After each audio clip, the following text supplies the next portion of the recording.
त नबी करीम सल्लल्लाहु अलैहि वसल्लम छा फरमायो त मूंखां बाद जेके माण्हू ईंदा उहे बेहद इख़्तिलाफ़ात ॾिसंदा, लेकिन उन्हनि माण्हुनि खे खपे त मुंहिंजी सुन्नत खे ॾिसनि, मुंहिंजी सुन्नत जे मथां कंहिंजो अमल आहे ऐं ख़ुलाफ़ाए राशिदीन जे सुन्नत जे मथां कहिड़ो अमल आहे।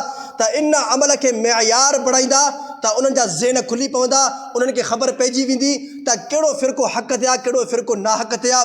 हर हिकिड़ो माण्हू पंहिंजे दिलि ते हथु रखी करे पाण सोचे त भई कहिड़ो फ़िरक़ो हक़ ते आहे, उन जमात सां जुड़ी वञे। अल्लाह ताला इहा ॻाल्हि असां सभिनीनि खे सही तरीक़े सां सम्झण जी तौफ़ीक़ अता फ़रमाए। ॻाल्हि सम्झियो। हाणे ॿिए नंबर ते तरावीह जी नमाज़ पढ़ंदा आहियूं न, तरावीह जी नमाज़ पढ़ंदा आहियूं जमात जी शक्ल में। नबी करीम सल्लल्लाहु अलैहि वसल्लम जे ज़माने में तरावीह जमात सां न पढ़ंदा हुआ सहाबा इकराम। तवज्जो सां ॿुधो इन ॻाल्हि खे, आख़िरी ॻाल्हि। नबी करीम सल्लल्लाहु अलैहि वसल्लम जन हिकु दफ़े मस्जिद में आया, तरावीह जी नमाज़ साईं जन पढ़ी। सहाबा इकराम जेके हुया जिन ॾिठो अखियुनि सां अची करे साईं जे पोयां तरावीह जी नमाज़ शुरू कई। ॿिए ॾींहं ते सहाबा इकराम मां मुख़्तलिफ़ माण्हुनि खे ख़बर पई, ॻाल्हि हली त भई राति साईं जन ईअं 20 रकातूं पढ़ायूं तरावीह, ऐं असां उनजे पोयां बीह करे नमाज़ पढ़ी आहे त भई 50 माण्हुनि खे ख़बर हुई त 100 माण्हुनि 150 माण्हुनि ताईं ख़बर हली। ऐं ॿी राति में साईं जन अची करे तरावीह जी नमाज़ पढ़ी, सहाबा पोयां अची करे तरावीह जी नमाज़ में बीठा, तादाद वधी वई। ऐं ईअं ई वरी सुबुह थी त सुबुह जे वक़्तु वरी सहाबा इकराम में इहा ॻाल्हि हली, ॻाल्हि फैलिजी वई त भई साहिबा नबी करीम सल्लल्लाहु अलैहि वसल्लम जे पोयां असां तरावीह जी नमाज़ पढ़ी आहे। टीं राति अञा तादाद वधी वई, हता कि मस्जिद में जॻह न पई थिए मुस्लमाननि खे। नबी करीम सल्लल्लाहु अलैहि वसल्लम जन चौथी राति न आया, सुबुह जी नमाज़ में आया।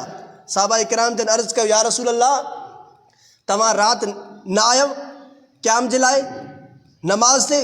साईं फरमायो, ए मुंहिंजा सहाबियो, मूंखे इहो भउ थियो अगरि मां ईअं अचां हा पेदर पे तरावीह जी नमाज़ तव्हांखे पढ़ायां हा क़यामुल लैल, त मुमकिन आहे अल्लाह रब्बुल इज़्ज़त तव्हांजे इन शौक़ ऐं जज़्बे खे क़ुरान सां नमाज़ सां मुहब्बत खे ॾिसी करे तव्हांजे मथां तरावीह जी नमाज़ खे फ़र्ज़ न करे हा।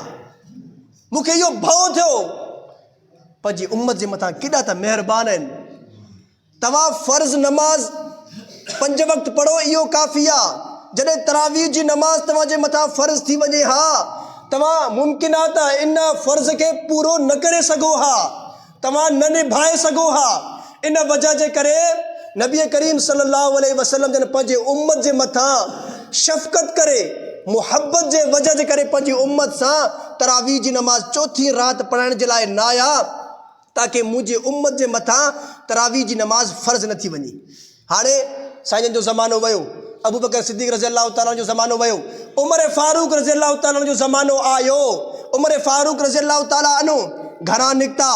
उमर फारूक रज़ी अल्लाह ताला ॾिसे थो मस्जिद में हर माण्हू पंहिंजे मुंहं सां पंहिंजे एतबार सां नमाज़ में बीठो आहे, तरावीह जी नमाज़ थो पढ़े।